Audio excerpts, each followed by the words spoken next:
Oi.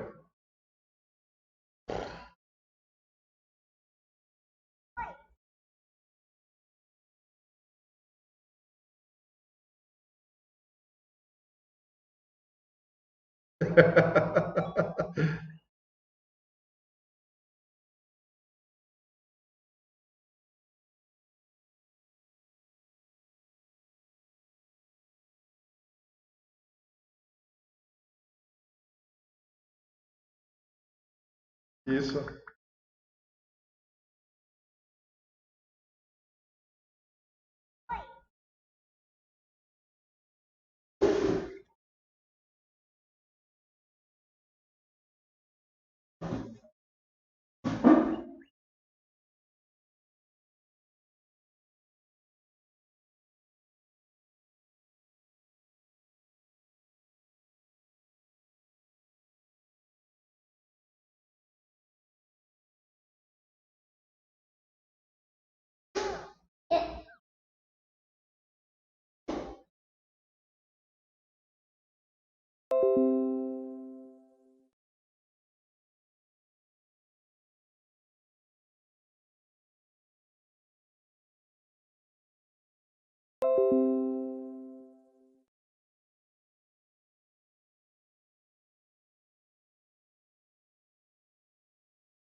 Da Lei Rouanet.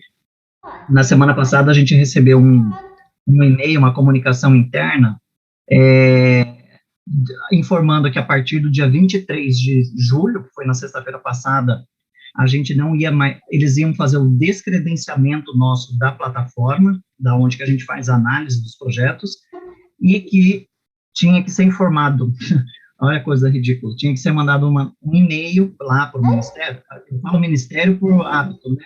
Não é mais Ministério, para a Secretaria Especial da Cultura, solicitando nossa nova vinculação dentro da plataforma. A argumentação era de que a plataforma estava mudando por processos, só que daí, hoje, com aquela publicação que saiu no Diário Oficial, as coisas se amarram, né?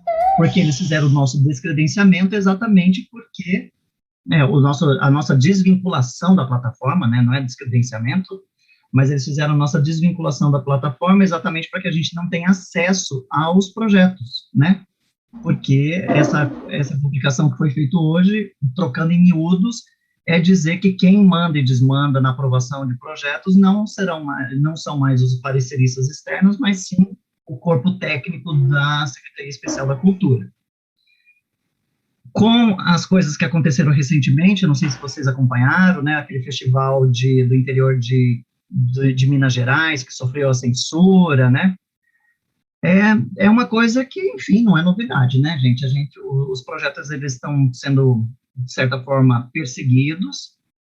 Enquanto proponente, porque daí são duas instâncias, né, enquanto pareceristas, mas enquanto proponente, eu tive um projeto que foi, foi aprovado no final do ano passado, cuja publicação no Diário Oficial, autorizando a captação de recurso, saiu há 15 dias atrás. A gente passou, então, 6 meses para que a Secretaria Especial da Cultura fizesse a homologação, a publicação no Diário Oficial, dizendo que podia sair atrás de captação de recursos, sendo que esse projeto estava aprovado desde dezembro do ano passado, antes da virada do ano, né? Então, assim, é tudo um processo de tartaruga, exatamente para esvaziar todas as formas, as possibilidades de financiamento. Jória, eu vou fechar o seu microfone, tá? Ah, não, é o gaúcho aqui. Isso, fecha, por favor, é que eu tô com as placas Tá. meio... Precisando é só levantar a mãozinha que eu libero aqui, Tá, tá? obrigado, viu?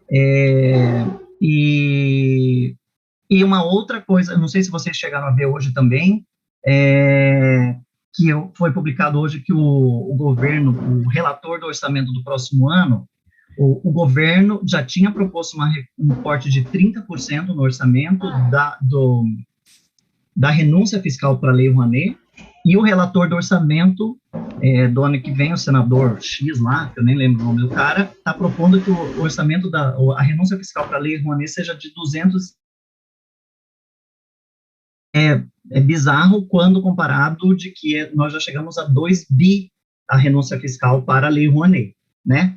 Então, assim, está se materializando aquilo que esse governo se propôs, assim, né, no âmbito da cultura, assim, realmente de dar uma esvaziada total, né, no discurso de que talvez a Lei Rouanet era para parar, o pessoal fazer mamar nas tetas do governo, né, como se,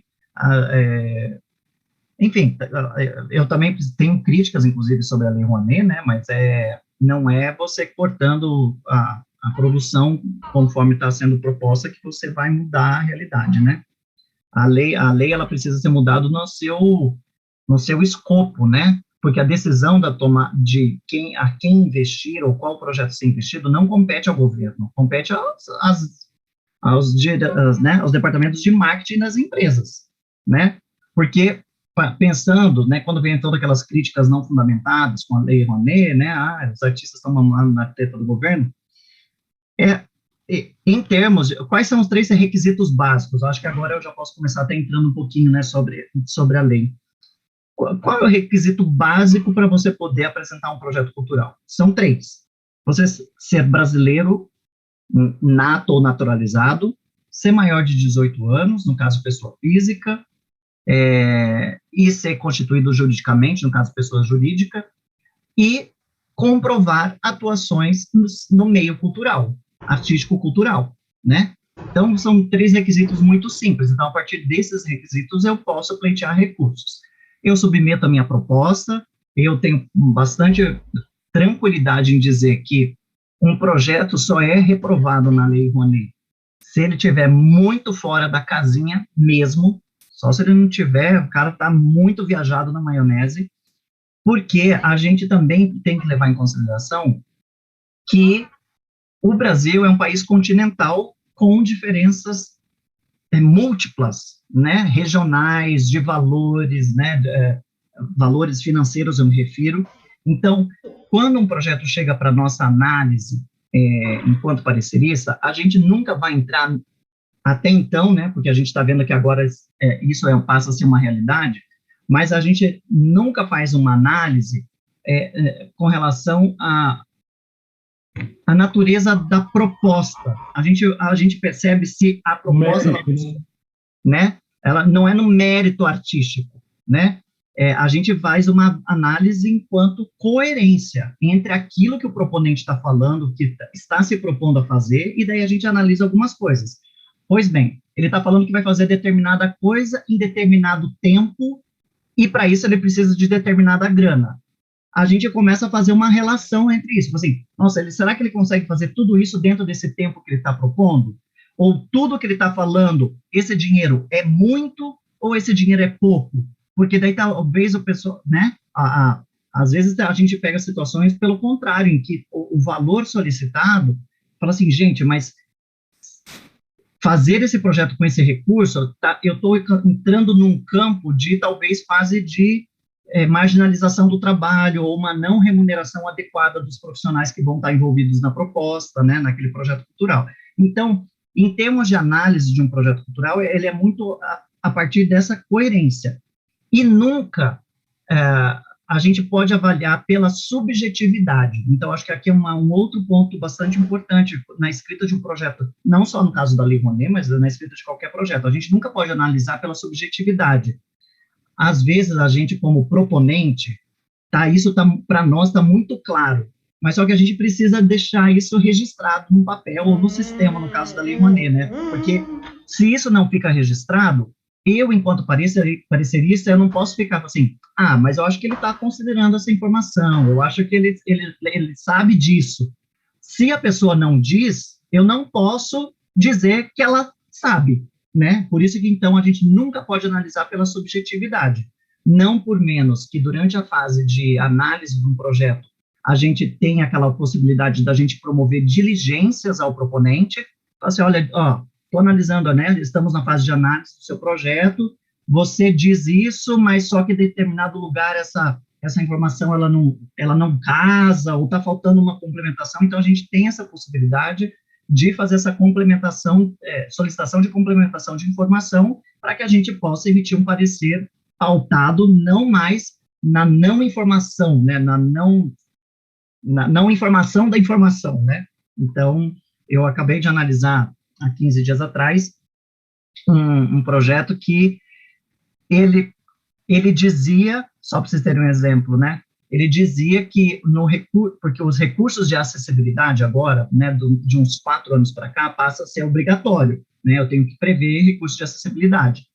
Aí o cara diz, o proponente dizia que no espetáculo ia ter interpretação em Libras, para as oficinas seria produzido, ia ter audiodescrição, alguma coisa assim, só que daí, na ficha técnica, para o profissional de Libras, ele citava o profissional. Na ficha técnica, daí já não tinha mais nem a citação, não aparecia a rubrica ligada à audiodescrição.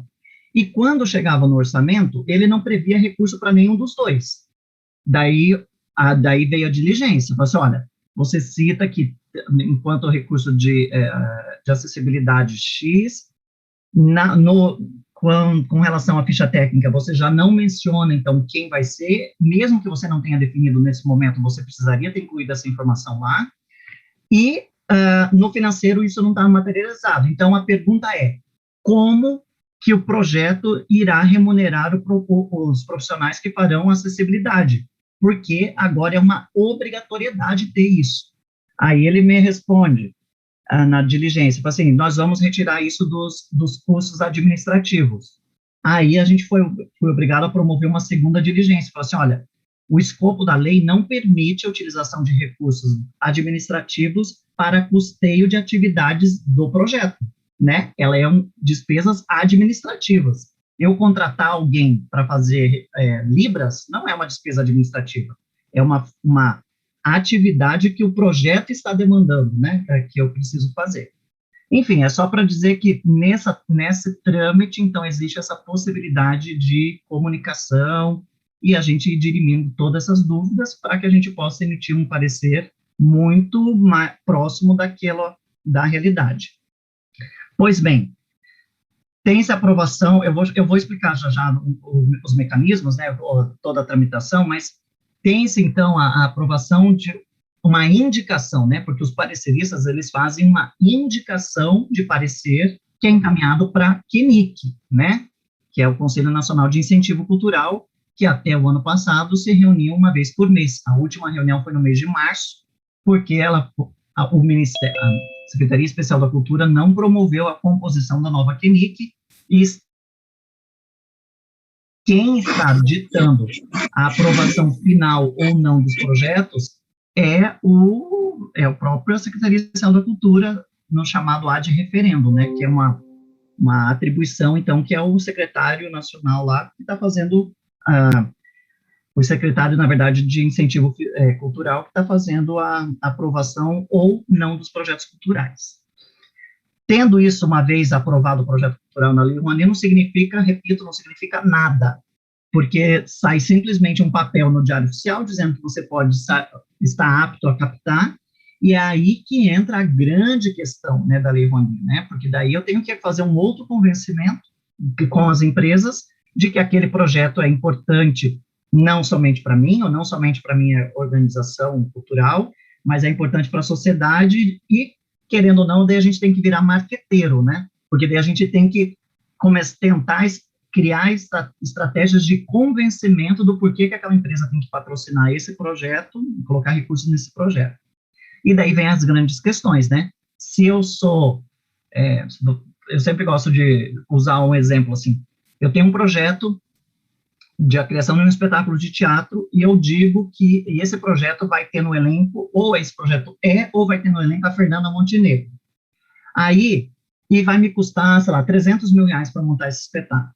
Se um grupo que não vai ter a Fernanda Montenegro, talvez é um grupo que não é conhecido, mas em termos de conceito, de proposta, é tão potente quanto, chegam essas duas propostas aprovadas na Lei Rouanet numa empresa.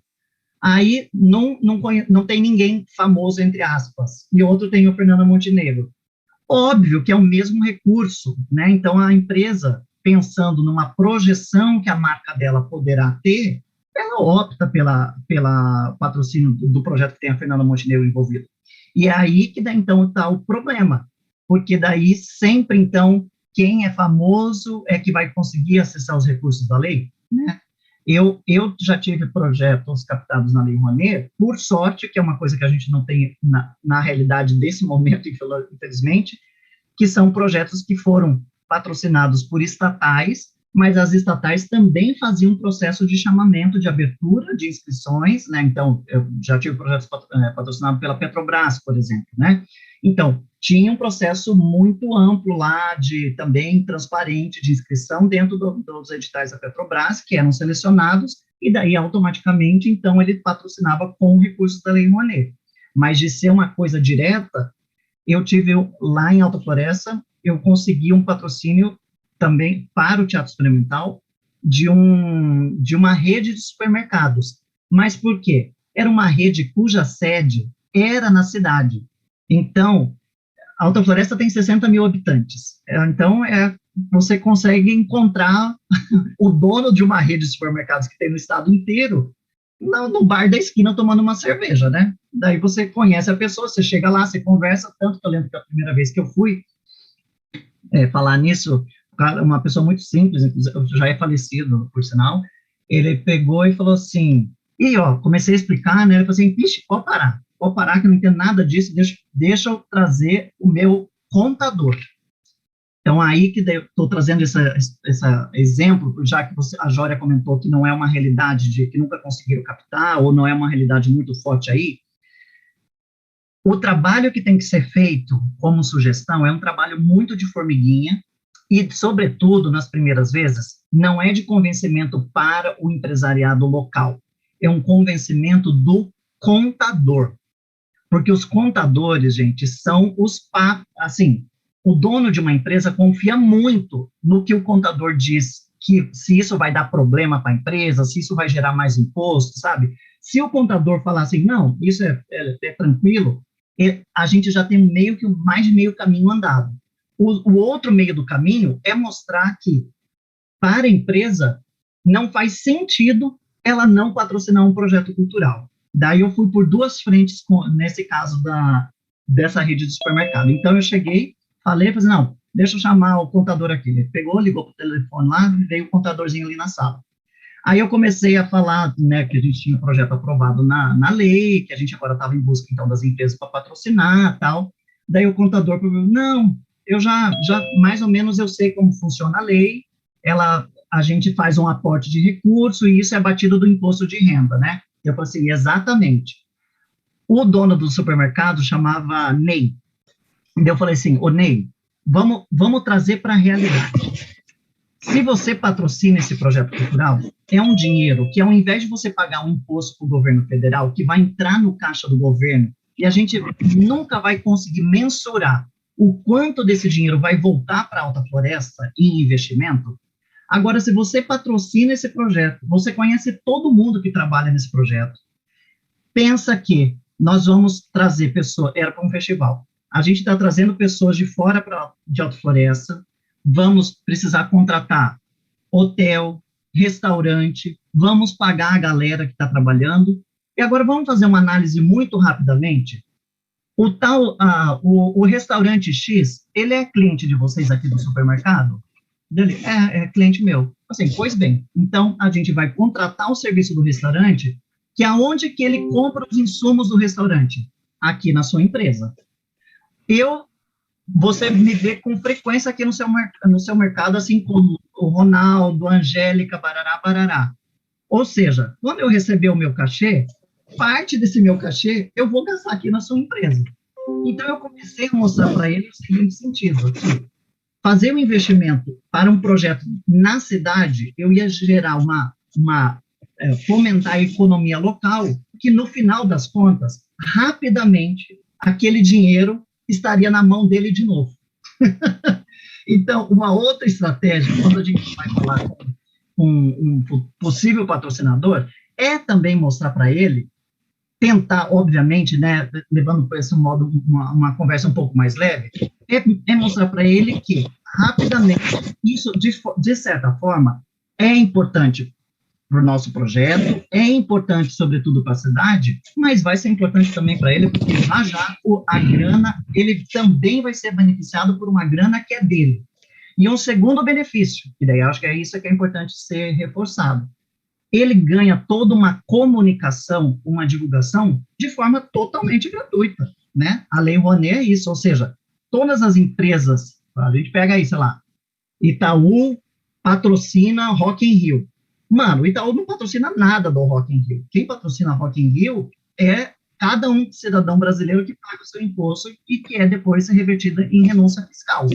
Só que ele se utiliza do que a lei permite, obviamente, de que todo projeto patrocinador, ele pode ter sua marca vinculada. Então, ele faz uma mega, peguei o Itaú aqui como exemplo, mas qualquer patrocinador de qualquer projeto, ele ganha toda uma comunicação de forma gratuita. Então, acho que essa é mais uma coisa que a gente é de se explorar quando a gente vai atrás de um possível patrocinador.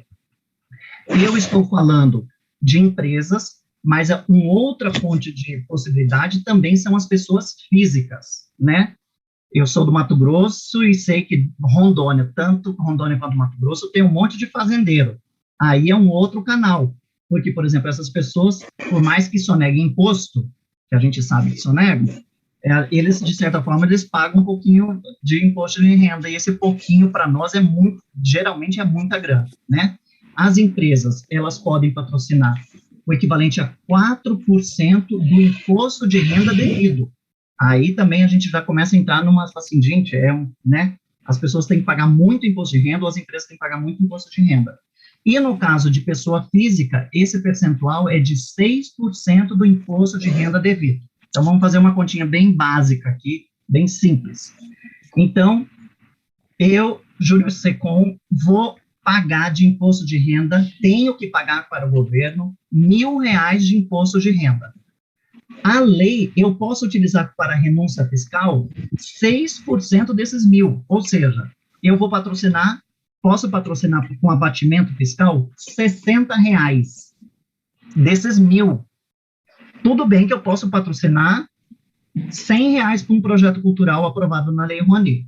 Quando eu for fazer a minha declaração do imposto de renda do ano seguinte, lá no sisteminha mesmo da declaração do imposto de renda, tem um campo lá, patrocínios a projetos culturais e patrocínios a projetos esportivos. Entro em projetos culturais, vou informar o número do PRONAC, que é o tipo CPF do projeto dentro da Lei Rouanet, e daí eu vou informar lá que eu patrocinei R$100, por exemplo. Só que automaticamente, quando daí eu for gerar a minha guia de recolhimento do imposto de renda, desses R$100, ela vai abater 60, porque era o meu cálculo lá, né, dos 1.000 que eu ia ter que pagar, e R$40 no frigir dos ovos foi que realmente eu patrocinei, ou eu doei para o projeto, porque R$60 eu vou reaver enquanto patrocínio, que eu tinha feito, né, e R$40 é porque extrapolou os meus 6%, né? Então, só para entender também que não é uma pessoa física, ela não vai ter o abatimento de 100% do imposto que ela deverá recolher ao governo, é um percentual de 6%, e o mesmo se aplica para as empresas no percentual de 4%. Júnior, mas toda empresa pode? Não, não pode. Somente empresas enquadradas como lucro real. E aí que vem uma das grandes questões quando a gente está falando do interior do Brasil, né? Então, porque são pouquíssimas, né, ou não são tantas as empresas enquadradas nesse regime tributário. aí a gente diria assim, que são geralmente as grandes empresas que estão enquadradas como lucro real. Então, sei lá, o dono do mercado da esquina, se é um mercadinho, dificilmente ele é lucro real, ele deve ser um limitado, uma EPP, né, que é empresa de pequeno porte, uma ME, microempresa, mas daí dificilmente ela vai estar enquadrada como empresa no lucro real. Como que eu descubro isso, né, para a gente ir atrás? Dentro do site tem um site chamado SalicNet. Deixa eu só confirmar aqui, que eu já coloco aqui no nosso bate-papo.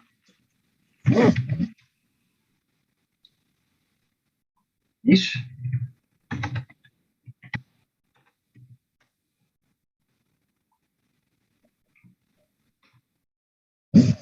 Eu vou fazer um compartilhamento de tela aqui rapidinho, para vocês verem.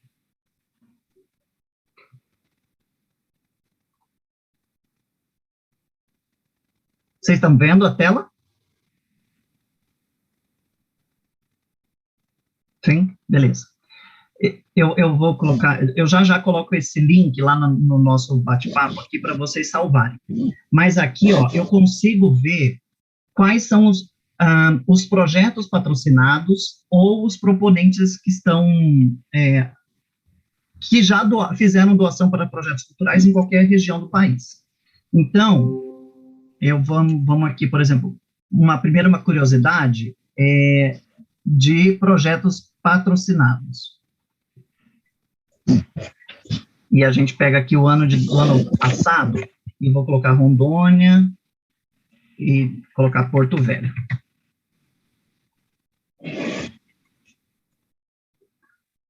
Ó, tivemos alguns projetos aqui. Tem esse projeto de Segundo Madeira Festival de Teatro, Amazônia em Cena na Rua, edição Pará.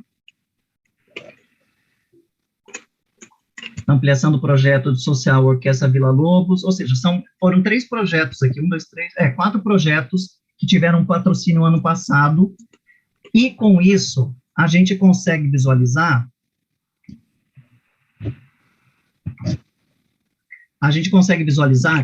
quem foram os patrocinadores quando a gente digita em apoiado. Ó, então, o Banco da Amazônia S.A., nesse projeto, foi quem fez um patrocínio único no valor de R$ 72.500.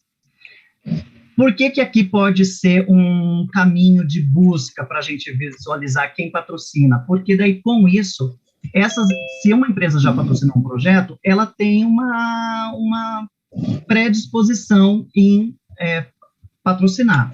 Olha aqui, a outra aqui foi a Vale S.A., né, que inclusive está com o edital aberto, não sei se vocês estão sabendo, tem o edital da Vale até o dia 13, que obrigatoriamente precisa estar patrocinado, ter projeto, pelo menos inscrito na Lei Rouanet, tá?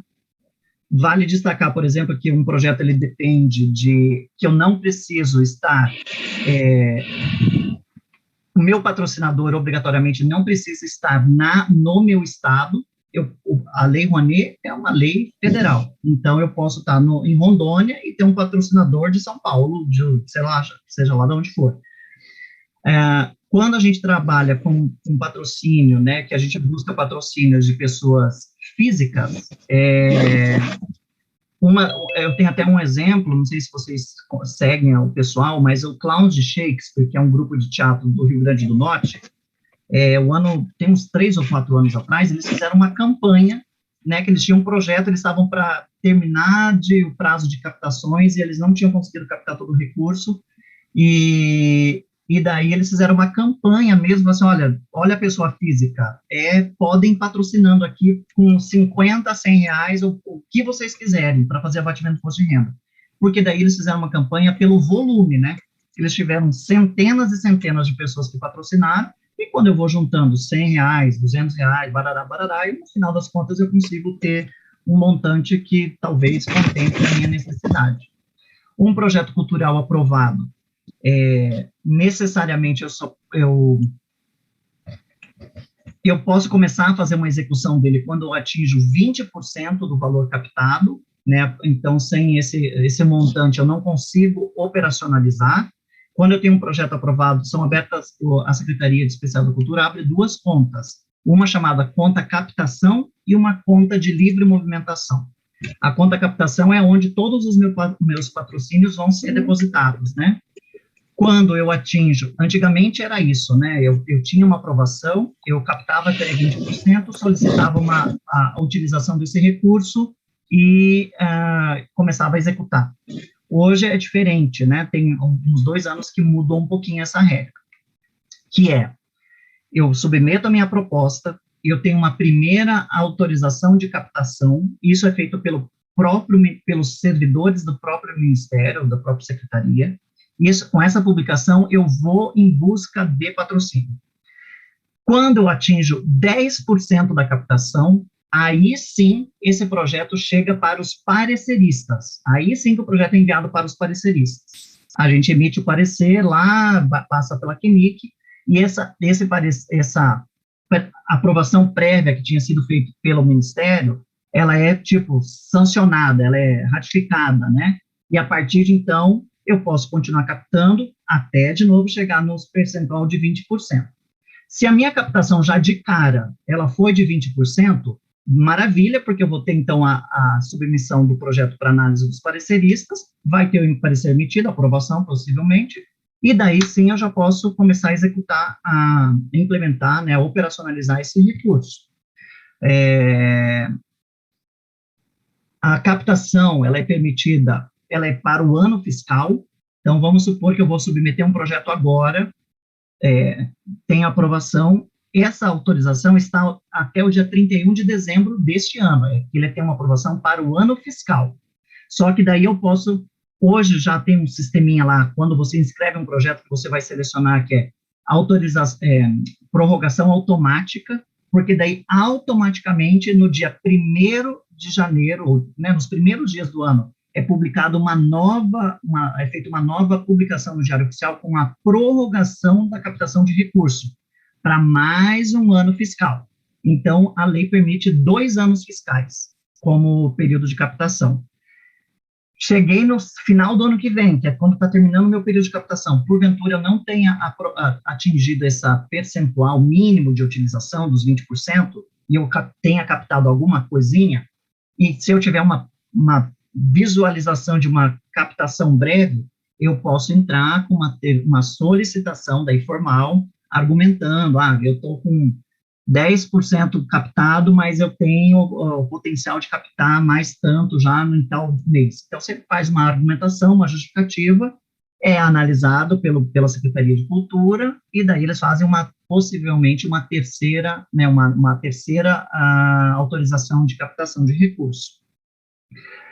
Quando a gente escreve um projeto cultural, a gente tem um cronograma a ser apresentado, mas aí daí a orientação é que a gente nunca nomeie, né?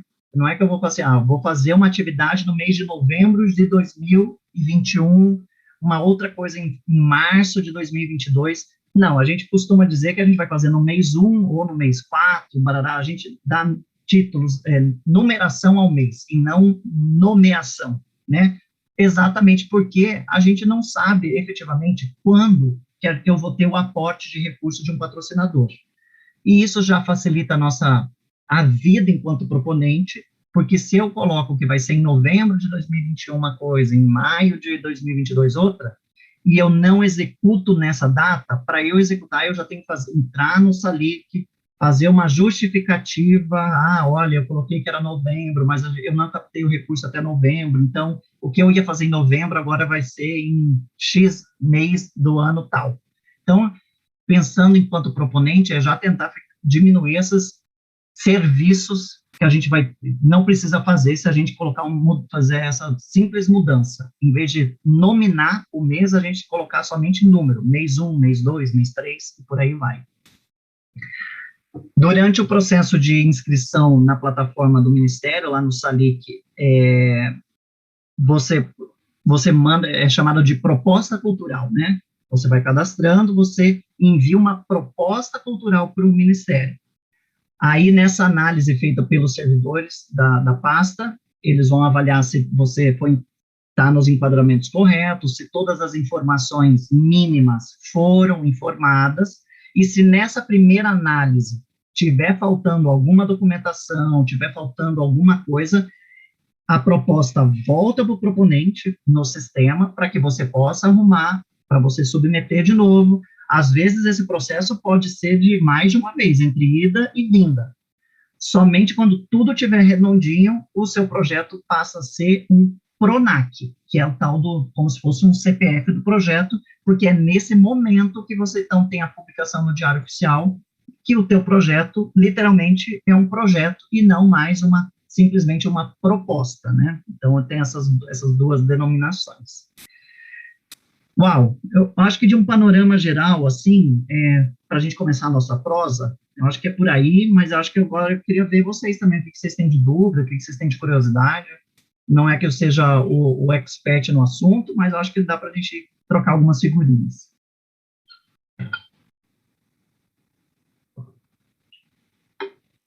Esclareceu demais, Júnior, muito mesmo, assim, acho que o principal era isso que a gente precisava saber, né, e sobretudo também, a minha preocupação maior era sempre com relação a que tipo de empresas, né, porque para entrar nesse enquadramento de lucro real, realmente não são muitas, né, mas mesmo assim é válido, mesmo para pessoa física também, bacana, muito legal.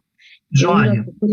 Uma coisa que eu acabei não comentando, como experiência minha também, lá em Alta Floresta, então, no primeiro ano, nós foi atrás, então, desse supermercado, que conversou com o contador, barará, barará. No ano seguinte, nós tivemos um outro projeto, voltamos à empresa, obviamente, que também continuou patrocinando, só que daí nós fomos na Associação Comercial do Município, a CDL, eu não sei qual é o nome aí, mas lá em Alta Floresta, a CDL é uma instituição muito forte, assim, o empresariado realmente é muito ligado e tal. E o que a gente fez? Nós procuramos a CDL para explicar, né, esse processo, não sei o quê, e nós propusemos uma reunião que a CDL chamasse uma reunião com os principais empresários que fossem de lucro real com os seus contadores. Então, que daí a gente pôde falar numa só reunião para várias pessoas explicando esse processo, porque muitos deles não conheciam sobre a lei. A grande preocupação deles para as pessoas é de que se a empresa vai pagar mais imposto com isso, e daí, de cara, a gente fala assim, olha, gente, a gente precisa ser muito tranquilo em dizer isso daqui para vocês. Se, porventura, a sua empresa, ela tem um interesse em sonegar imposto, eu sugiro que vocês não patrocinem projetos culturais.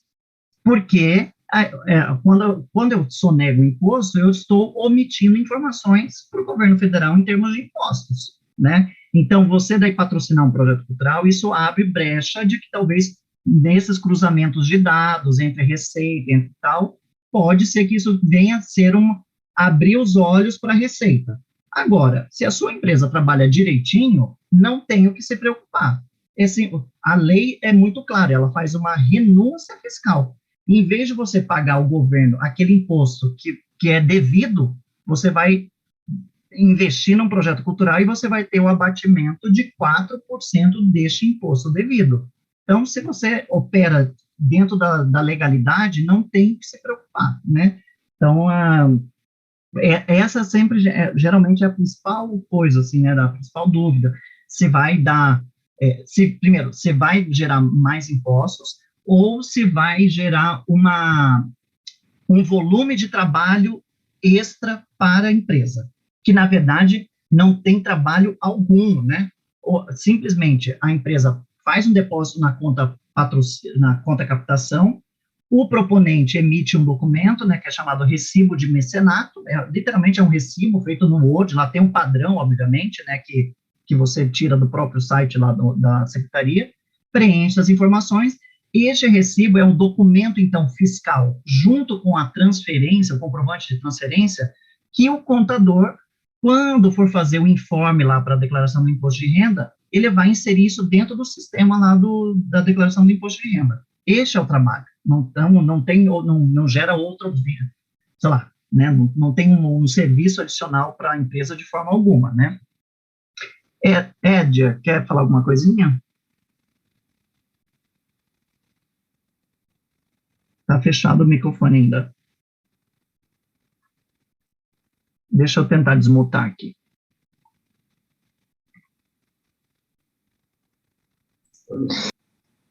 Oi, Jesus, eu acabei, bem na hora que você desmutou, eu mutei de novo. Não, é porque tinha um som aqui na sala, a gente estava eliminando o som antes de abrir o microfone. Eu tenho duas observações e uma pergunta. A primeira observação é que Rondônia é um dos estados que está dentro da Zona Franca de Manaus. E, portanto, aqui as empresas tributadas pelo lucro real têm os seus impostos zerados. Então, as empresas locais, para nós, não vai mudar, não adianta a gente chegar para conversar com elas. Por exemplo, aqui a gente tem uma grande rede de mercados, que também é uma rede de frigorífico, que é o Irmãos Gonçalves. Assim, poderia patrocinar muitos projetos, mas nem adianta. Então, para nós, aqui a única coisa que acaba servindo são empresas como Atacadão, ou editais como o do Banco da Amazônia, um dos projetos que você abriu aí, o Segundo Madeira, é um projeto que nós aprovamos e captamos, mas que está desde dezembro parado porque não avaliam a nossa adequação de orçamento, a nossa adequação do projeto, né? A realidade do orçamento que nós conseguimos captar. Então, estamos aí há mais de 6 meses aguardando para executar o projeto, também está tudo parado. A outra observação e barra pergunta que eu quero fazer é se você percebeu que houve uma mudança nessa nova gestão, porque antes, realmente, isso que tu falou de tem uma coisa para ajustar, você devolve, eles devolvem, vai, volta, vai, volta. O que eu percebi é que no processo do ano passado para esse, 2 projetos foram arquivados, e foram arquivados assim de uma maneira que a gente não entendeu, porque mandaram uma diligência, nós respondemos, aí eles mandaram de novo, questionando a mesma coisa que nós já havíamos respondido, e a resposta era uma resposta equivalente ao que havia sido mandado na diligência, eles simplesmente arquivaram. Isso aconteceu 2 vezes em 2 projetos, coisa que não acontecia antes, agora aconteceu. E a outra é se você tem alguma dica barra sugestão sobre como captar projetos que não estão enquadrados no artigo 18, os projetos que são do artigo 26, que, portanto, não tem aí o abatimento em 100%. Né? Por exemplo, projetos de música, a gente não consegue fazer um projeto de música na nossa realidade aqui em Rondônia e captar, porque ele vai ser enquadrado lá pelo artigo 26, se eu não me engano é esse o artigo, e aí 30%, né, que vai ser abatido, com possibilidade de mais 30% lá em um outro item que agora eu não me lembro, e aí o patrocinador tem que entrar com 40%. Então, se você tem aí uma dica sobre como captar projetos de música, é isso. Bem, a primeira coisa sua, esse primeiro relato seu é muito real, é aquilo, inclusive, que eu falei enquanto proponente, né, eu tive um projeto aprovado em dezembro, que foi publicado agora, o processo está, assim, mais lento que tartarugas. Enquanto parecerista, para vocês terem uma ideia, eu recebi um projeto para análise em finalzinho de janeiro, início de fevereiro deste ano, promovi o meu parecer, que isso devolve, né, automaticamente pelo sistema para a Secretaria Especial da Cultura. A Secretaria retomou esse projeto há uns 20 dias atrás para minha caixa, porque daí eles alegando coisas muito nesse lugar aí, viu, Jeff, que eles estão achando pelo em ovo, gente. Eles estão querendo barrar o que é possível de barrar, eles estão barrando, sabe? E daí, o que eles esse projeto retornou para a minha caixa de análise, com a observação lá da minha vinculada, que é a FUNAT, né, questionando, inclusive, um item do meu parecer que eu tinha submetido. Só que, daí a gente tem um histórico, né, que isso fica registrado no sistema, de um outro projeto que tinha sido mandado na mesma leva para mim no finalzinho do mês de janeiro, em que, quando o projeto veio para minha análise, ele já veio com uma indicação, porque nesse projeto específico, um dos produtos culturais, eles não tinham a previsão de ações de acessibilidade, de instrumentos de acessibilidade. Então, a orientação era que a gente tinha que devolver isso direto, não para análise, não como uma diligência para o proponente, a gente tinha que devolver isso para a CEFIC, que é a Secretaria de Incentivo Cultural, porque esse projeto, na verdade, então, ele não poderia nem ter chegado para a nossa análise. Quando esse outro projeto veio nesse mesmo tipo, então eu promovi segui a mesma orientação, né? Então, assim, eles ficam, primeiro que é notório que depois que teve as mudanças lá no Ministério, na Secretaria, me parece que está tendo uma rotatividade muito grande de servidor, assim, sabe? De pessoas que não ficam. E muitos desses servidores também não é pautado pelas normativas, né? Meio que parece que está muito pela cabeça ou pelo achismo deles, né? Eu acho que é mais ou menos por aqui. Então, assim, a gente, nesse lugar, todos os processos ficaram muito lentos, muito demorados mesmo, e o cenário, infelizmente, não é animador, assim, para os próximos, né, para os próximos períodos, assim, se não houver uma mudança geralzona de governo, eu digo, né, porque enquanto tiver assim, eu acho que a gente vai daí para pior, eu acho, sobretudo com o que foi publicado hoje, né, essas duas coisas que saíram hoje no diário, gente, isso é a confirmação de que realmente é daqui para pior. Eu estou aqui para falar sobre possibilidades de projetos via Rouanet, gente, mas o que eu digo é que é árduo, assim, eu acho que o processo agora, né, vai ser um trabalho ainda mais difícil.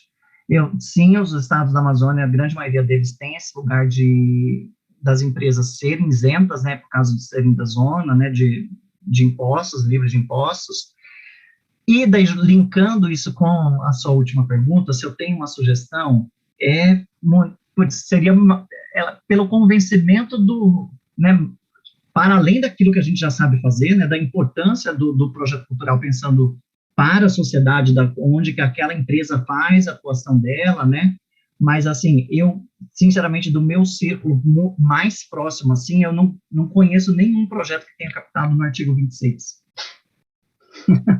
Então, eu não consigo nem te dizer quais, porque o dia que eu tiver alguém muito próximo que tenha captado, eu vou pedir, assim, qual foi a estratégia? Eu acho que eu vou fazer exatamente essa mesma pergunta, assim, porque aquelas que está na nossa possibilidade de convencimento, né, de que isso é importante para a sociedade, blá, blá, blá, me parece que não é o suficiente para convencer o bolso do patrocinador, né, porque eles querem um patrocínio integral, né, o abatimento integral do aporte. O Gaúcho, você levantou a mãozinha aqui também, é isso? Então, por favor.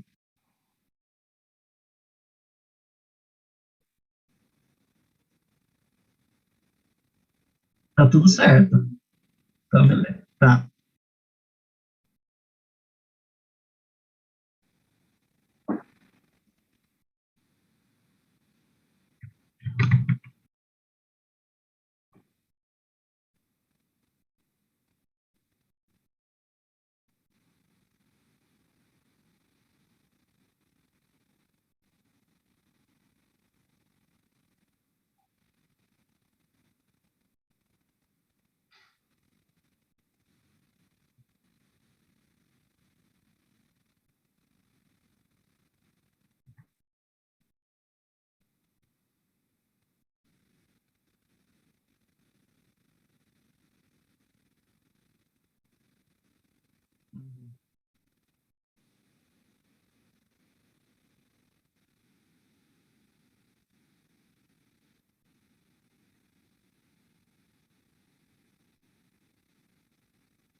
Ô, Gaúcho, desculpa.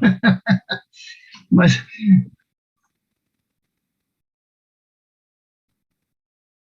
Qualquer pessoa física, exatamente. E isso, inclusive, Gaúcho, tem sido uma estratégia que muitas pessoas têm se utilizado disso, viu?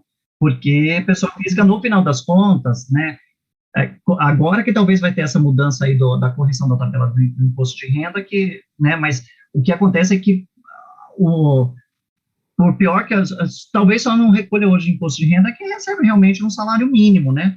Porque senão o volume de pessoas que façam a declaração do imposto de renda, ela é um volume muito grande. Claro que daí quando a gente está falando de declaração de imposto de renda, é disso, a gente está falando de patrocínios muito enxutos, né? Valores muito reduzidos, mas que daí eu trabalho pela quantidade, né?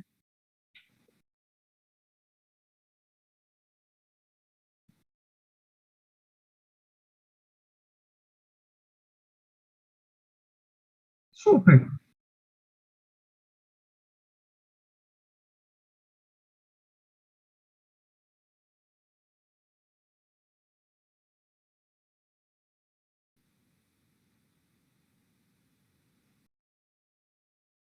Na verdade, você pode fazer, dentro de uma mesma proposta, você pode falar que ele vai acontecer em cidade X, Y e Z. Porque dentro quando você cadastra a proposta, você monta um orçamento específico, quando a gente está falando de mais de uma cidade, a gente monta um orçamento para cada uma dessas cidades.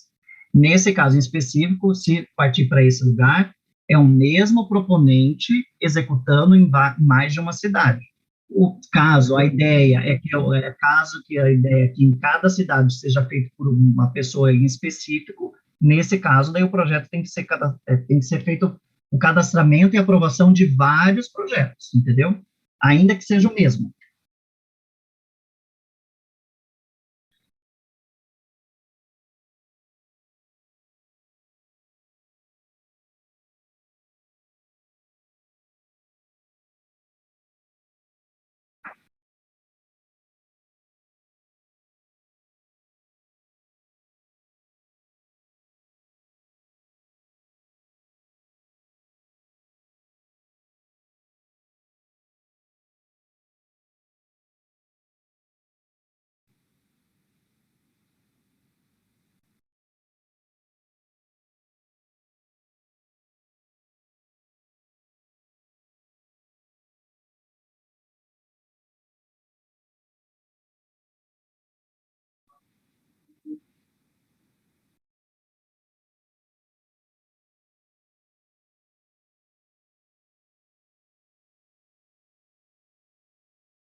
Uhum,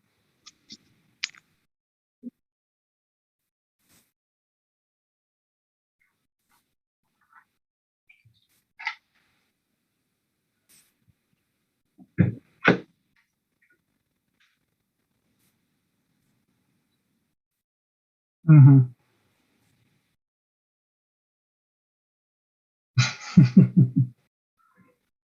Sim. Mas sobre a possibilidade, uma dúvida aqui, vocês possuem um cadastro, por exemplo, lá no Pronac, para fazer inscrição de projetos, já chegaram a olhar lá no sistema, essas coisas? Porque,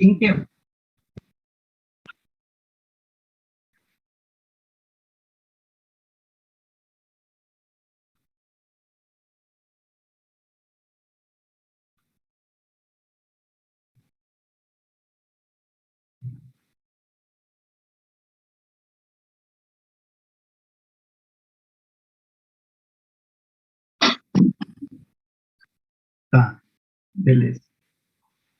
Então, eu vou colocar aqui, O link que é onde, então, a primeira coisa que vai ter que, realmente é buscar, eu vou fazer o seguinte, eu vou compartilhar com a Jória, uns documentos que eu tenho, os manuais de orientação, que daí ela pode compartilhar isso com vocês depois, mas aqui no chat eu já vou colocar o link, nesse link aí, que é onde que você faz o cadastramento. Você vai ver que tem um lugar, ou entrar, caso você já tenha o cadastro, ou embaixo tem cadastre-se. É o passo inicial, né? A gente precisa criar um cadastro enquanto proponente, CPF, para a gente poder apresentar uma proposta cultural. Entrou lá, vocês vão entrar, deixa eu entrar aqui numa para vocês verem como que é. Eu vou compartilhar a tela novamente.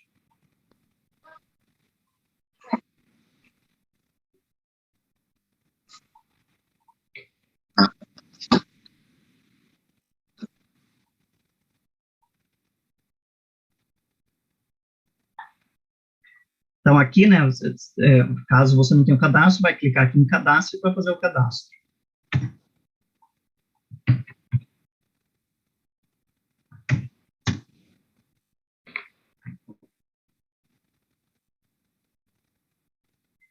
Bem, quando vocês estiverem, então, já com o cadastro realizado, eu tenho que vir aqui, proposta, listar, e no caso eu vou fazer uma nova proposta cultural. Eu entrei aqui no cadastro da cooperativa de dança, tá? Porque, como eu expliquei para vocês, eu estou sem o acesso lá pelo Ministério, porque eles tiraram recentemente. Então, estou fazendo aqui um exemplo de... Então, eu seleciono lá, eu clico em nova proposta, e tenho os termos aqui, que eu tenho que fazer de acordo, né, que eu concordo com os termos que estão lá na lei. E pronto, a partir disso eu começo, então, a preencher a minha proposta cultural. O nome da minha proposta, o nome do projeto que vai ser, um resumo dessa minha atividade, quando que eu tenho, se esse evento ele tem uma data fixa ou não, quando que eu tenho previsão de início dessa minha atividade, lembrando que um projeto ele não pode ser cadastrado, essa data de início não pode ser inferior a 90 dias. Então, hoje nós estamos no dia 27 de julho. A data mínima que eu tenho que colocar aqui é, então, 27 de julho, agosto, setembro, outubro. Então, tem que ser, tipo, dia 28 de outubro. Se eu tenho uma atividade, um projeto que teria que ser executado antes disso, não é a Lei Rouanet que você vai buscar. E por que eu tenho que colocar esses 3 meses? Porque é o tempo de tramitação em tese, isso eu acho que é importante enfatizar, em tese, é o tempo de tramitação de uma proposta entre submeter e ter aprovação e ter a publicação no Diário Oficial. Então, aqui, em tese, repito, então vamos lá, vai ser tipo, até mesmo porque se eu colocar, quando começa no dia 14 de agosto, qual data você quiser aqui, quando você for submeter, enviar a proposta pelo sistema, ela vai apontar que você está provendo a data de início com menos de 3 meses, ou seja, a proposta não é enviada, você vai ter que vir aqui e mudar, tá bom? A data fim é considerando quanto tempo que vai ter o seu projeto cultural.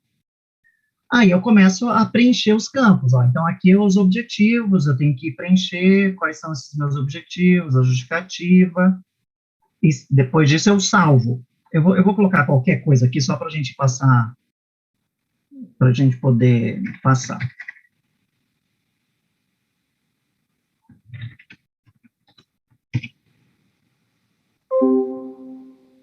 Então, aqui eu vou colocar, sei lá.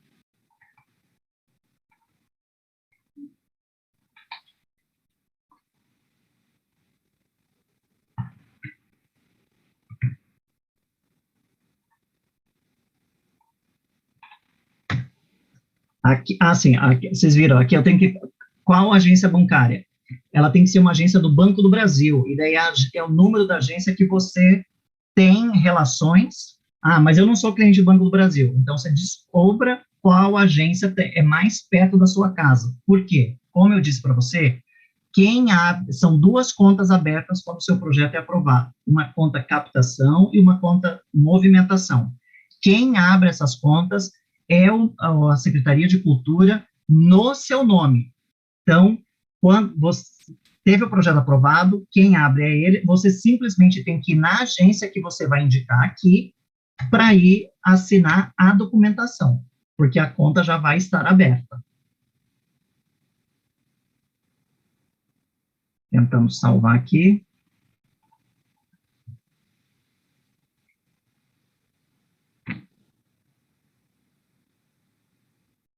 Então, pronto, a coisa inicial já foi. E agora, tá vendo aqui no meu lateral à esquerda, eu tenho várias janelas que se abriram, vários campos que se abriram, e todos esses campos agora eu tenho que começar a complementação de informações. Então, vou clicando em cada uma delas e vou trazendo essas informações. A acessibilidade, é aquilo que a gente falou, que todos os elementos, todos os projetos culturais, produtos culturais do seu projeto, eu tenho que trazer informações como que vai se dar a acessibilidade, tanto física ou de conteúdo. Democratização do acesso, né, quais são as formas que você vai fazer para ampliar a participação das pessoas. Escrevo aqui qualquer coisa e vou salvando. Então, é isso que eu vou ter que preencher em todos os itens aqui. E talvez o que mais pegue para nós, assim, que a gente nunca teve um hábito, talvez, de escrever como projeto para Lei Rouanet, é quando chega nos itens orçamentários, né, no orçamento do meu projeto, porque daí a gente tem alguns parâmetros, né, então, por exemplo, custos administrativos, eu trabalho com um percentual, o próprio sistema faz um cálculo sobre o seu valor, então eu estabeleço um percentual, eu tenho um percentual de 3% de custos administrativos. Se o seu projeto é de 100 mil, isso vai representar 3 mil.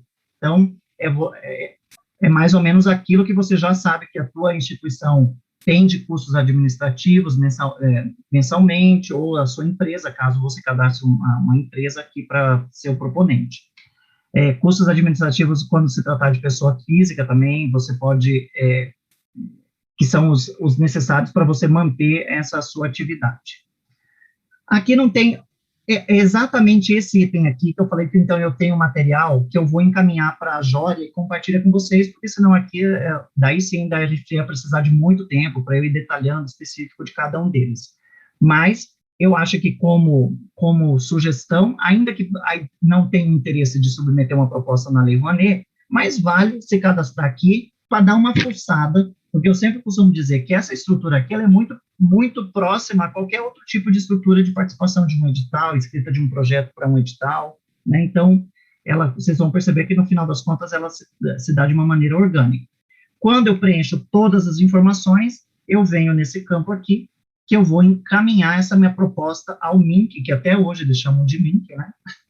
Até eles chamam de MINC. Enfim, essa proposta é enviada. Se depois, é aquele momento que eu falo que talvez a secretaria ela vai começar a fazer uma solicitação de complementação de informações, se for o caso. Jussara, qualquer pessoa pode se cadastrar, tá? Eu não cadastro servidor público, pode? Putz, agora você me pegou, acho que servidor público não pode receber recursos da Lei Rouanet. Tanto que o servidor público não pode ser também representante legal de instituição, né? Então, não pode não, é isso mesmo, você não pode. Em termos de fazer o cadastro, você pode, né? O que você não pode exatamente, porque tem que ter as certidões negativas, exato. Eu incluo essas informações lá, daí você não vai poder pleitear, você não pode submeter um projeto cultural. Mas, em termos de você fazer um cadastro ali, tranquilo. Até mesmo para você ver como funciona, para você ser um suporte para alguém, tá? Sem problema. Oi, Chicão, tô te vendo aí. Opa, e aí, tudo bem, Leonor? Tudo bem, quanto tempo? Trocamos mensagem semana passada, inclusive, né? Sim, eu estou aguardando, inclusive, ele me acionar aqui. Ótimo, deve estar para fazer isso. Dá um alô para ele. Tá. Ok. Estou acompanhando aqui. Massa. Já que eu fiz essa intervenção aqui, também fazer um registro dessa dificuldade que a gente encontra hoje na Secretaria Especial de Cultura, que está aí no Ministério do Turismo, né, da tramitação. Nós aprovamos na Vale, o ano passado, no edital, o chamamento público, o Amazônia em Cena na Rua, edição no Pará, E de lá para cá a gente está tendo uns atropelamentos lá no Ministério do MINC, né? Antigo MINC, e eles não analisam, cara. O recurso fica parado e, inclusive, amanhã ou depois nós vamos mandar um documento solicitando que eles analisem os processos. Nós tivemos que, em função da pandemia, alterar a data que estava prevista agora para setembro e outubro, a realização do festival lá. Nós já adiamos para março do ano que vem, em abril, porque como é um projeto muito grande, um projeto que, além do festival, tem uma circulação por 3 cidades do interior do Pará, fica difícil você planejar, você fazer toda a pré-produção num tempo ainda curto e ainda sem essa definição, né? A gente tinha esperança de fazer esse ano, mas também em função da pandemia, que lá, o Belém, lá no Pará, como um todo, não tem ainda nem 12% de pessoas vacinadas, né? Então, mesmo assim, ainda tem essa dificuldade. Mas, assim, o trâmite no Ministério da Cultura, e nós que conhecemos, nós que tivemos o tempo todo muito próximo da equipe de técnicos e gestores da antiga gestão do Ministério da Cultura, a gente sabe dessa morosidade. Eles estão fazendo de tudo para que as coisas não aconteçam. Mas nós vamos derrubá-los, nós vamos vencê-los em 2022, no ano que vem, se Deus quiser. Nossa Senhora, eu mais desejo. Acho que todo mundo deseja muito isso. Jussara, se quiser falar, por favor.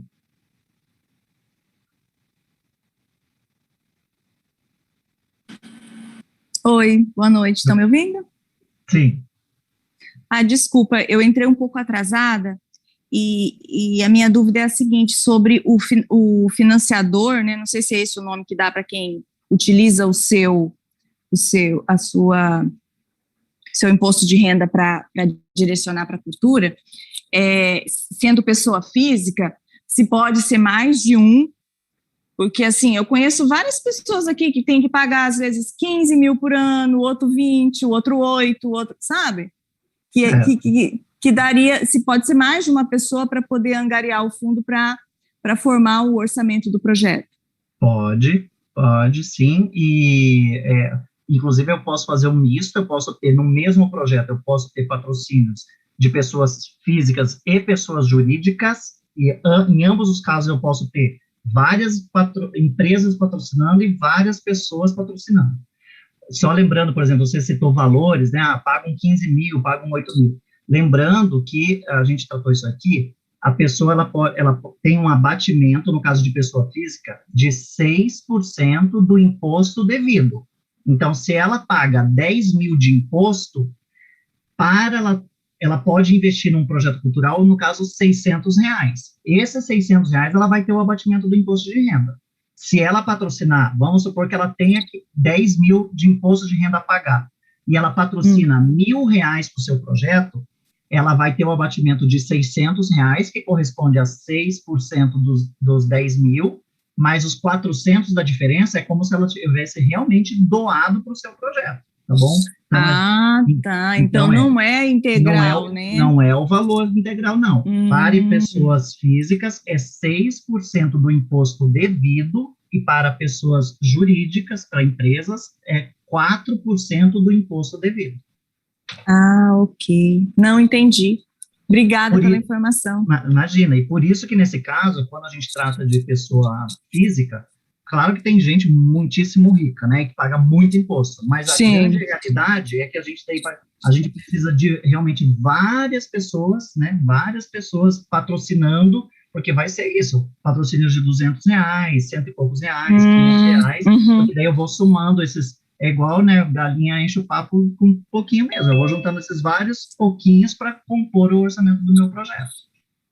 Júnior, outra pergunta por exemplo, se uma empresa, né, ela entrar nesse formato de patrocínio, ela vai querer visibilidade, é permitido? Não só é permitido, como é obrigatório. Então, e daí aí que a gente também comentou, quando a gente falou sobre isso, para as empresas, essa é um dos grandes interesses da empresa, geralmente costuma ser, né, porque é onde que ela vai ter a marca dela vinculada, né, Ok. vinculada, né. Uhum.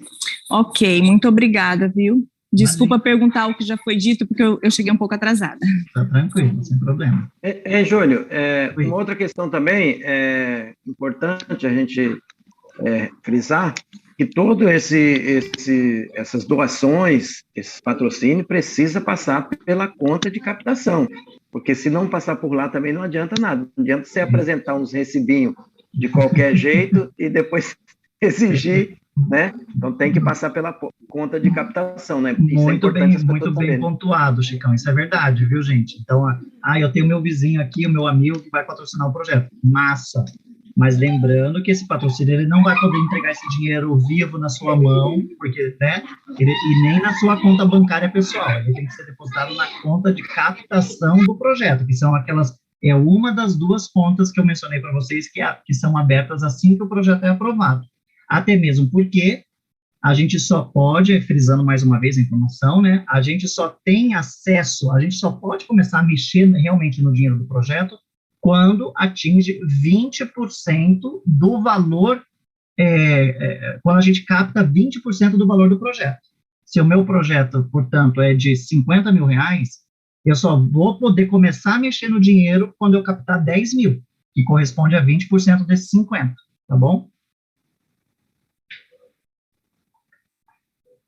E aí, gente, mais alguma coisinha? Só para Olá, dizer... posso? Super. Boa tarde, boa noite. Boa noite. Que bom vê-los de novo. Não é?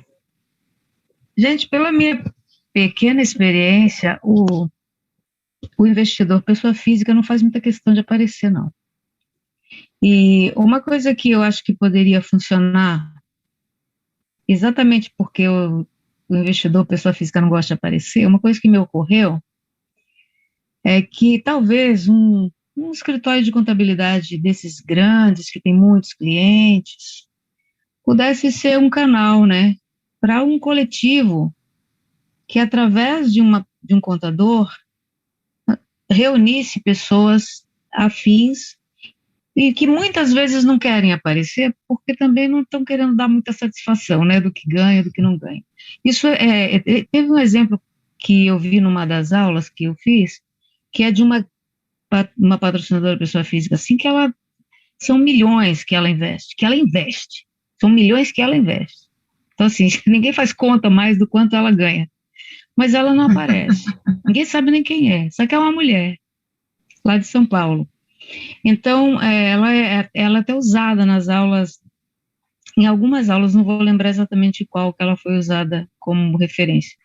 E também muito se fala do fato do investidor, pessoa física, não fazer muita questão de aparecer, porque ele também não quer ficar dando muito, ele não é uma pessoa daquela área, mas muitas vezes pode ser convencido por alguém que entenda o que está fazendo, no caso, um contador. Aí fiquei pensando que talvez se a gente coletivamente se juntasse para buscar, não só através das empresas, mas através de quem faz a contabilidade dessas empresas, ou dessas pessoas, né, que reúnam um número, porque nessas cidades que nós estamos aqui, cidades pequenas, não tem muita gente, né? Tem sempre aqueles escritórios mais importantes que atendem a maioria das pessoas, porque atende muita gente. Talvez ali fosse um canal, né, para a gente tentar filtrar também, encontrar essas pessoas que têm esse perfil, esse potencial e que possam se interessar, se eles conseguirem ouvir explanações assim como a sua, que esclarecem, porque muitas vezes, porque a gente já lida com uma desinformação muito grande, e agora a gente ainda lida com toda essa farsa sobre a Lei Rouanet, né, então, que foi plantada na cabeça das pessoas, né, todo mundo comprou isso como se fosse uma teta, né, gigante, um cofre, que você vai lá, abre e tira o dinheiro. É muito isso. Então, se houver alguém assim, porque normalmente o contador é da confiança do cliente, não é isso? Total. Muito mais do que a gente. Então, o contador talvez seja um canal, né? Uma pessoa que a gente pudesse ir coletivamente, sabe? Por grupos, por cidades, sei lá, de alguma forma, já que a gente não está impedido de captar no país inteiro, a gente pode captar em qualquer lugar, né? Depois do projeto aprovado, a captação não é regional, digamos assim. Mas talvez se a gente tivesse alguns núcleos assim de força dentro do estado, dentro dos estados, talvez a gente conseguisse fazer circular um pouco mais as coisas através desse recurso, porque realmente Lei Rouanet, gente, me dá uma canseira, assim, mas me dá um pouco de preguiça, porque realmente, como você disse, né, é muito raro quem não está sentado em cima do caixa 2, 3, 5, né, é difícil. Mas eu acho que a pessoa física talvez seja um caminho pouco explorado, né, não sei. Não, o que você tem dito, Marquisa, é muito isso mesmo, né? Eu acho que é um canal, sobretudo, se a gente não tem um contador pessoal, né, que a gente tem essa possibilidade de falar, porque, né, conheço o nosso trabalho, né, enquanto artista, esse é um dos caminhos e foi do exemplo que eu dei que a gente acabou fazendo lá em Alta Floresta, né, que a gente chamou, no caso, a CDL, que eles convocaram uma reunião entre o empresariado e os contadores, porque daí foi uma maneira de que alguns deles não entendiam ou nunca tinham lidado com, não é que eles não sabiam sobre a lei, óbvio que sabem, mas nunca tinham operado sobre, né, então pelo fato de não operar, não vai atrás de se aprofundar, de conhecer realmente os trâmites como deve ser. Mas eu acho que esse trabalho do tete-a-tete, dessas coisas que são mais próximas, assim, é um super caminho. Eu estou tentando gerar uma planilha. Pois eu lembrei do seu, né, eu estava falando, foi exatamente baseado um pouco no que você estava falando, que vocês já fizeram, que eu fiquei pensando, a gente, por mais que tenha contatos e tal, é o contador quem vai falar que é língua e vai dar tranquilidade para quem vai investir, né? E muitas as pessoas, mesmo pessoas físicas, se elas têm um volume importante para declarar, elas não fazem sozinhas, geralmente elas usam o apoio de um profissional, né? Então, eu acredito que essas pessoas possam estar reunidas, na pior das hipóteses, num bom escritório de assessoria contábil, né? Total. Gaúcho já está pensando ali, Gaúcho está paradinho pensando qual escritório que eu vou correr amanhã, gente, estou pensando aqui. Ô, Marfisa, tudo bem? Boa noite. Eu já conversei com alguns contadores sobre isso, sabe? Ai, esses contadores também estão tudo ricos, sabe? Não quero nem saber ai, tudo é difícil. Ai, nossa, não, isso é muito complexo. Ai, o cliente não vai confiar que o imposto dele vai estar, tipo assim, que a prestação dele vai fechar as contas, entendeu? A declaração dele vai fechar. Então, eles são muito, assim, sem interesse de ajudar nesse sentido, sabe? Eu já tive alguns contatos com o meu contador, inclusive, Temos que é contador. Achar um jeito de convencê-los, Jussara. Temos que achar pensar no meio de convencê-los, sabe? Uma forma, porque a gente tem alguns milionários aqui em Rondônia, né, que a gente tem acesso, e que daria para a gente tentar, né? Naquele site da nossa criatividade. Sim. No site do Salic, que mostra, que eu mostrei para vocês, depois eu posso reforçar aqui, que tem como a gente fazer vários filtros. Eu vou compartilhar mais uma tela aqui com vocês. Eu fiz um filtro aqui dos patrocinadores pessoa física do ano passado, 2020, no Brasil inteiro. E depois é separado por região. Então, na região centro-oeste, nós tivemos 465 patrocinadores, sendo que destes, 374 do Distrito Federal. Não por menos, a gente está falando de uma cidade que é completamente formada por funcionalismo público, que então acaba tendo, né, em termos de salário, a possibilidade de patrocínio. E aqui daí tem os valores, gente, olha isso. Então, alguns são pequenos mesmo, ó, R$250 de patrocínio, daí eu já tenho outros mais abonados aqui, ó, R$13 mil, mas eu estava vendo que tem umas coisinhas de R$10, quer ver um pouquinho mais para frente? Ó, R$110. Então, aqui eu consigo ter o nome do patrocinador, nesse caso aqui foi o Dorisson Bezerra Aguiar Júnior, patrocinou o projeto Festival Eu Faço Cultura, segunda edição. E olha outra coisa interessante, esse cara, então, ele é aqui, ó, o Felipe Araldi, patrocinou R$1.045, ele é do Distrito Federal, mas ele patrocinou um projeto do Rio Grande do Sul, Patrimônio Histórico e Centro Cultural da Universidade Federal do Rio Grande do Sul. Então, a gente percebe que, então, quando a gente está falando de pessoa física, também tem essa possibilidade de ser gente de qualquer lugar, assim como uma pessoa jurídica, né? É claro. E daí, E quando eu falei e aí a gente vai... Por favor. Quando eu digo que pode acontecer, de repente, quando eu digo que pode acontecer da pessoa não querer exposição, por outro lado, a gente tem que se lembrar que todo mundo gosta de mostrar quando faz uma coisa boa, né? Então, talvez seja uma coisa de começar a pensar qual a estratégia para reforçar esse espírito, né? Esse espírito de que eu estou ajudando a fazer isso aqui, porque o crowdfunding nos deu um exemplo do quanto as pessoas gostam disso, né? Deu muito certo as plataformas de crowdfunding, e exatamente porque o crowdfunding ele lida com você patrocinando. Você deu R$10, R$20, mas você foi lá, teu nome está documentado na história daquele projeto que você apoiou, você vai ganhar uma gratificação, uma homenagem, seu nome está na ficha técnica. Tem uma série de coisas que eu vejo que as pessoas se interessam. Elas também gostam, né, Andy Warhol já preconizou.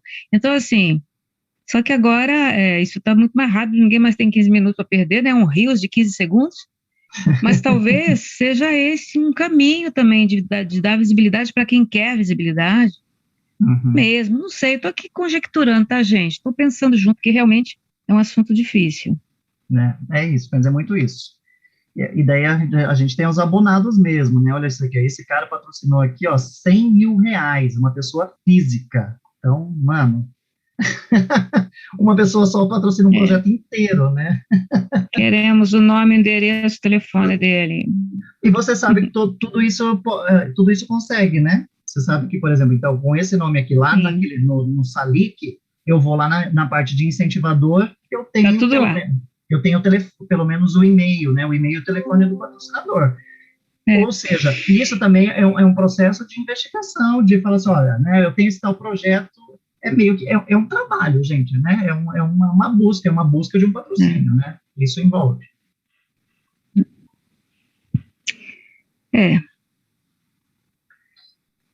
Gente, mais alguma questão?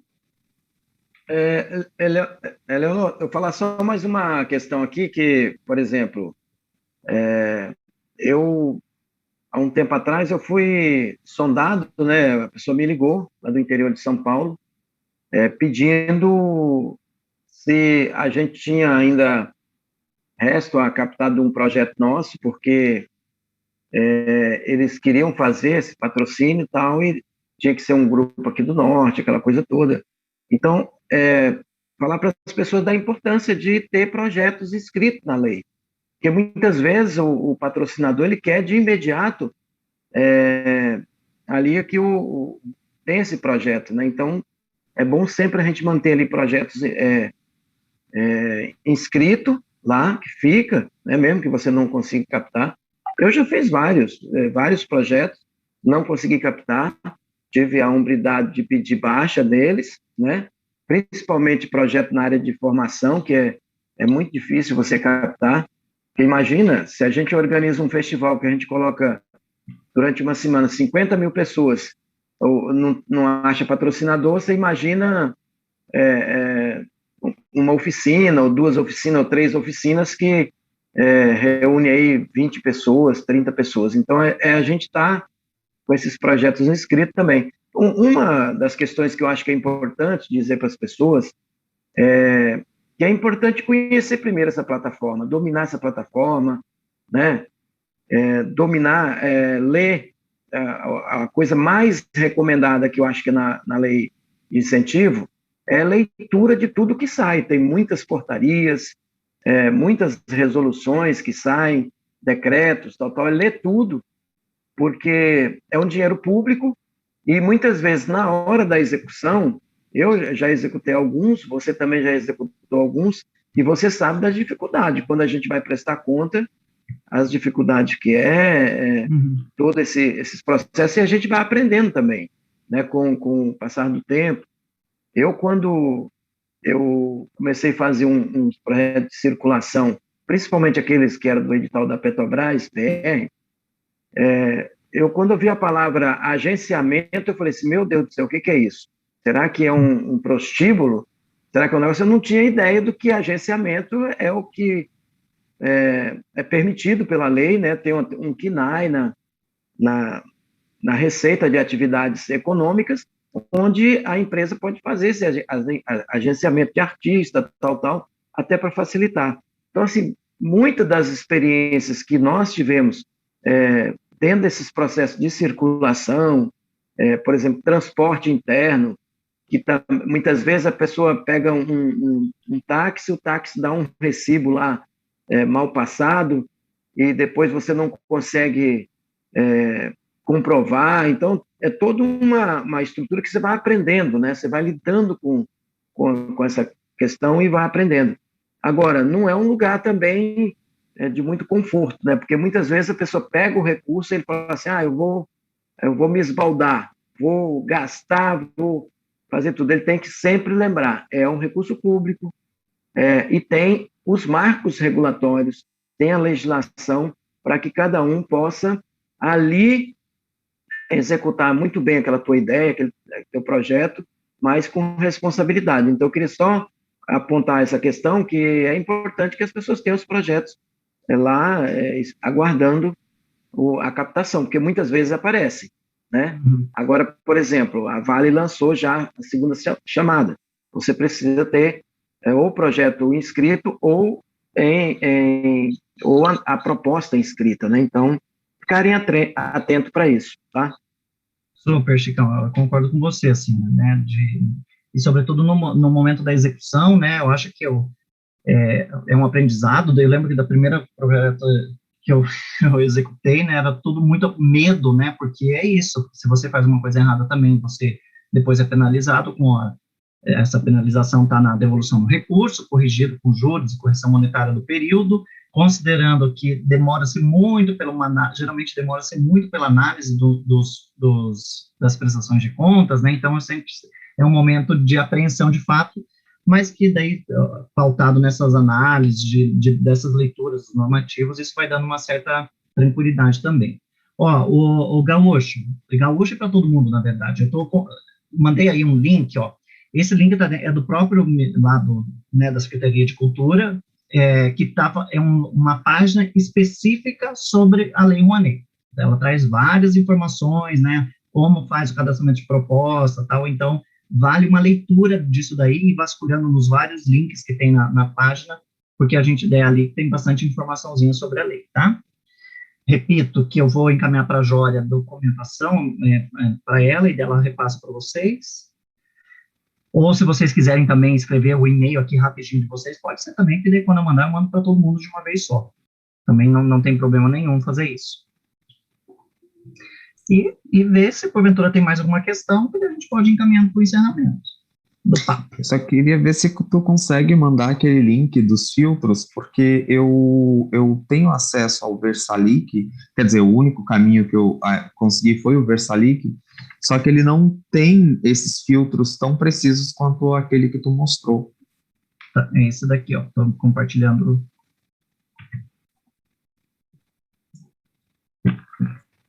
Se chama SalicNet, né? Mas é esse link que eu mandei aí.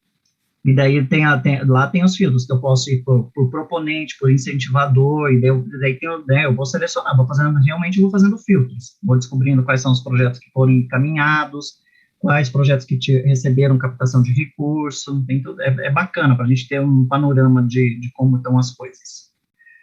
Ótimo, vocês estão mandando aqui os e-mails, eu vou salvando aqui deixa eu abrir um documento para salvar aqui.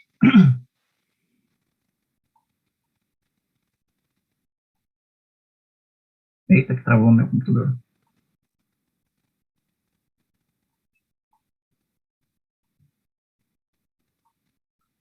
Jória, mais alguma questão?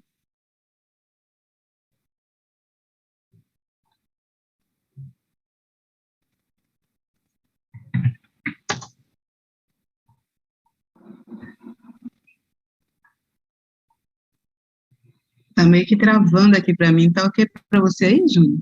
Voltou. Voltou. Acho que é na hora que escreve que deu uma paradinha.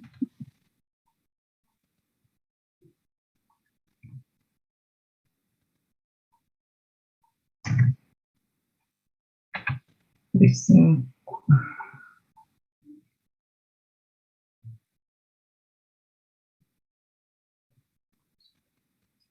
Gente, acho que é isso então. Eu recebi 5 e-mails aqui, mais o da Jória que eu tenho, o Chicão eu tenho. Amanhã, quando eu encaminhar esse e-mail então para vocês, tem o meu telefone lá, que é o WhatsApp também, mas eu já deixo aqui também, sem problema, para já deixar registrado. Que qualquer, sei lá, alguma dúvida, alguma coisa, vocês também, sem problema algum, vocês me mandarem uma mensagenzinha aqui, tá bom? É o meu WhatsApp. Eu acho que é muito no sentido de que parece difícil, é difícil, às vezes é muito, a gente dá meio que murro em ponta de faca, mas sobretudo nesses momentos que a gente está vivendo, eu acho que é mais do que nunca é importante mostrar que a gente não está morto, né, que quem vai cair não seremos nós, serão eles, em breve, e que tudo em breve vai passar, né, nossa, sempre pensar nisso, que vai passar, e que daí, daqui a pouco a gente pode voltar a fazer de forma bastante digna o que a gente gosta de fazer e que a gente se propõe a fazer. E acho que é isso, assim. Mas Deus quiser, Júnior. Né? Deus quiser. Júnior, eu quero muito, muito, muito agradecer você pela tua generosidade, compartilhamento, vai nos aliviando também, né, à medida que a gente vê a possibilidade também de participar, e queria muito também, se você tem alguns cursos que você queira divulgar, você vai me passando, eu compartilho com o pessoal. Lembro que você tinha alguma coisa aí também disponível para essa semana ou a próxima. Isso, quinta começa uma workshop de projetos pela Caixa Cultural, mas já as inscrições já foram. Ah, já encerrou. Jória. Jória, eu acho que eu falei no meio da conversa e a internet aqui me calou. O Júnior tem uma empresa, uma consultoria, além disso, como as aulas que vocês acabaram de citar, ele tem uma empresa que produz... Você vai fazer essa pergunta para mim, Marquise? É para você. Eu quero saber se você trabalha com isso, você tem uma empresa disso, ou você pessoalmente trabalha, sim, além de compartilhar o conhecimento, você produz? Produzo, sim. Aqui em São Paulo eu produzo companhias de dança e teatro, eu presto uma consultoria para a Cooperativa Paulista de Dança, e daí eu também sou convidado para a composição de bancas, né, de comissões, de avaliação, essas coisas, além de eu oferecer essa a parte de elaboração de projetos culturais enquanto oficina, né, de workshop de elaboração de projetos culturais, ou, às vezes, eu também, não é um lugar que eu me sinto confortável, porque eu acho que quanto mais pessoas souberem escrever projetos, isso que é o importante, né, mas, às vezes, me procuram para que eu esteja na escrita de um projeto cultural, e eu costumo dizer, inclusive, nas minhas oficinas, por onde eu passo, que é muito notório quando a gente lê um projeto, e esse projeto foi escrito pelo artista, porque o artista, ele tem o seu jeito de expor as ideias, e que parece que não, mas, né, a gente está falando de papel, ou a gente está falando de uma tela, que hoje está, né, tudo no computador, né, os projetos são tudo eletrônicos, mas é engraçado que a gente consegue, pela escrita, pela forma de escrita, a gente consegue identificar o perfil daquele artista. Então, eu acho que escrever um projeto cultural, eu costumo dizer que é um treino. Claro que, né, da mesma maneira que quem é forte, que gosta de ficar bombadão, para ficar bombadão, ou o cara toma bomba, ou o cara, então, realmente vai para a academia fazer o seu treino. É um processo, não é que de uma hora para outra o cara fica forte. Fazer um projeto cultural, ele também passa por um processo de maturação, né? Então, talvez eu vou sentar aqui hoje para escrever uma justificativa, eu vou ficar 3 horas para escrever 2 parágrafos, mas que daí, com o tempo, sobre o olhar dessa minha própria escrita, que eu revisito isso, que eu posso dizer, nossa, isso aqui eu posso melhorar em tal lugar, aqui eu posso trazer determinada informação, é um processo de aprendizado, né? Então, eu sempre costumo... Por isso que eu gosto de estar assim, que nem hoje aqui, a gente conversando, né? Eu sempre gosto de estar nesses momentos, porque para mim me satisfaz muito enquanto sou artista, né? Então eu gosto que os meus pares estejam também produzindo, tenham as possibilidades de trabalho. Maravilha, então. Compartilhamos a mesma ideia. Bom, Obrigada. se ninguém tiver mais nada a declarar, eu já agradeço. Agradecer. Em nome de todos. Só um recortezinho aqui final, desculpa a intromissão, mas para falar um pouquinho desse menino. Esse menino é muito promissor. Conheci o espaço cultural deles lá em Alta Floresta. É o teatro da cidade, construído com as mãos deles, né? Um teatro feito a mãos. E estive lá por já 3 vezes. E só para vocês terem uma ideia, eles são tão audaciosos que levaram, junto com outros parceiros de Cuiabá, levaram a companhia Odin de teatro, o Eugênio Barba, uma pessoa que eu jamais pensei que ia conhecer e acabei conhecendo lá em Alta Floresta.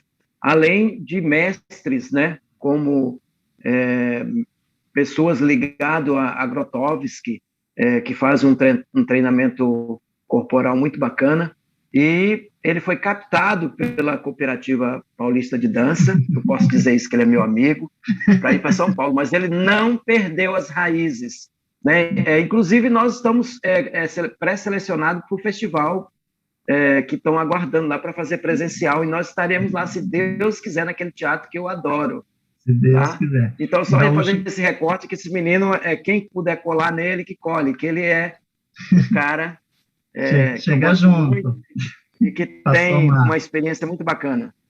O Gaúcho falou que conhece a Praça do Avião, né? Lá na Praça do Avião é onde que é o Teatro Municipal, né? E daí nós temos o Teatro Experimental de Alta Floresta, tem a sede nossa lá, que foi ganhado um terreno do município, né? Aprovado pela Câmara de Vereadores, e é esse que o Chicão está falando que a gente construiu, que está construindo, né?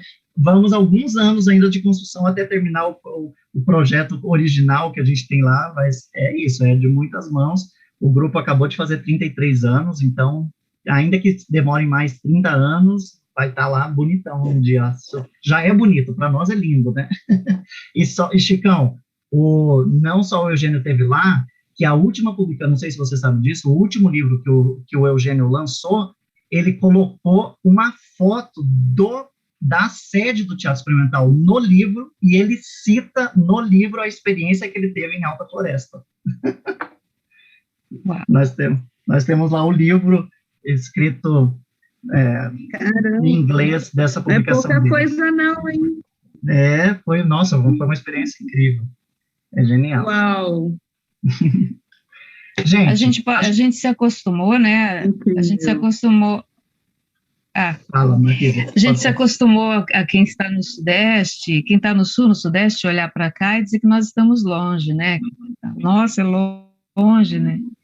E como a gente é daqui e viveu fora ou vive fora, olha para cá e pensa, não, longe depende do seu ponto de vista. Eu sempre digo, eu estou perto do Pacífico, sou mais perto do céu do que você, então, peraí, qual é o prisma desse longe, né? Olha, qual é o ponto de referência, né? A gente está num lugar Exato, a gente está num lugar privilegiado, que quem olha de fora, nossa, vocês estão na Amazônia, nossa, mas só que a gente se acostumou, naturalizou, né, esse lugar, e com as dificuldades que a gente enfrenta, a gente nem observa o que isso representa para algumas pessoas que estão fora, e quando elas vêm, elas se encantam realmente. É isso mesmo. Parabéns pelo seu trabalho, já quero ser amiga de infância de todo mundo. Vamos lá. E é muito isso, Marfisa. Já tem o Édia, que é meu amigo de infância. Quando fala assim, nossa, vocês estão longe, né? Eu falo assim, gente, longe de quê? Qual é o seu ponto de referência, né? Então, eu também sempre volto com essa pergunta, claro, né, para a pessoa. Gente, gratidão de ter vocês aqui nessa 1h30 de conversa de prosa, mas que não termina aqui, né? A gente segue conversando nos canais virtuais, e em breve quero estar de volta em Porto Velho. Faz tempo que eu vou a Porto Velho, hein? Tem alguém, Cacoal eu tive, né, faz uns 3 anos que eu tive em Cacoal com um trabalho que eu produzo do Fábio Vidal, que é da Bahia. A gente esteve aí pela Petrobras, distribuidora. Tô no aguardo aqui, viu? Cacau tá querendo teatro, quer teatro, né, Chicão? Pessoal, quem que pode fazer uma foto coletiva aí? Gaúcho, Júnior, mandar pra gente no grupo? Pode Opa, ser. Pode ser? Todos riem, entendeu?